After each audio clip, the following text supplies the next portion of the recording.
Welcome back to R for Economics. This one we'll be talking about how to use the length of characters or the number of observations that we have to go through what are called for loops. If you need to look at for loops, go to the programming section of this course. So let's bring in our data set, which is tcars. There we go, 32 observations, 11 variables. Number of rows is 32, which makes sense because there's 32 observations, and number of columns is 11 because we have 11 different variables. So that's the rows and columns. There's 11 across here and 32 down this way. So we can grab the names of these things just by using the row names, and we can see that these things are all printed out, Mazda RX, and these are all in the order that they appear in the data frame.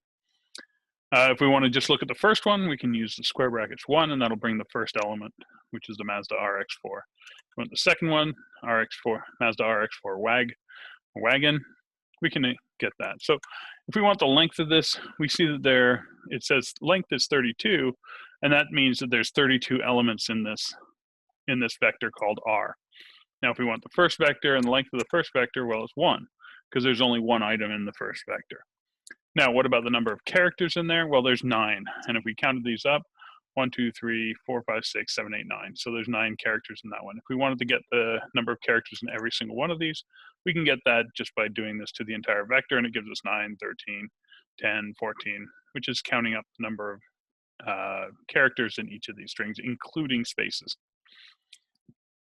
So if we want to get a string, we can say, well, 1 through 32, and we're going to cycle through each of those separately using this for operator. So for I, whenever I is in 1 through 32, like we just did there, what are we going to do? Well, we're going to print, and then we're going to paste together the row names for the ith one. So in the first one, it's going to be the first item, which is our Mazda RX-4, and then we're going to say ways, and then we're going to grab the weight of the car using the WT and the row for I, and then tons, because that's what we're actually telling it. Well, let's put a period at the end of that because, we want proper English.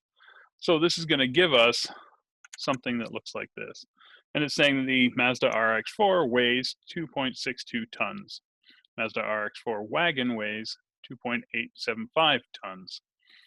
Now, if we want to use the names, we can grab the column names by using either the names operator, or even the column names works as well. It's a little bit more specific because we had row names up here and we were able to use column names down here.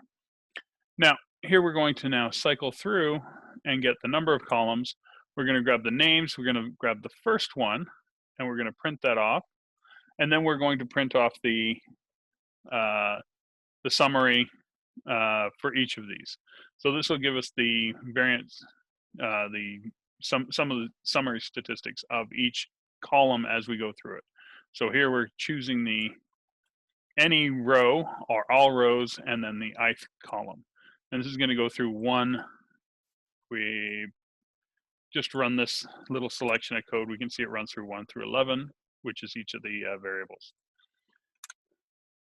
And this is what we get. So MPG, it gives us the minimum, the quantiles, median, mean, max, the third quantile cutoff, and we're able to do these summary statistics for all of these, just using the for loops, and we're using the character length and the n rows in order to get there. Great, we'll see you in the next video.